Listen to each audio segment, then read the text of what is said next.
நெஞ்சில் போராட்டமா கண்ணில் நீரோட்டமா அதை நான் பார்க்கவா மனம் தான் தாங்குமா எந்தன் பொன் வண்ணமே அன்பு பூ வண்ணமே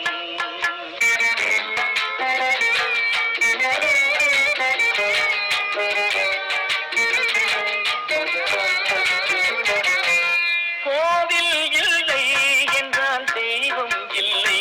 இங்கே நீ இல்லையே கண்ணே நானும் இல்லை வாதம் இல்லை என்றால் மதியும் இல்லை உந்தன் வார்த்தை இல்லை என்றால் கீதம் இல்லை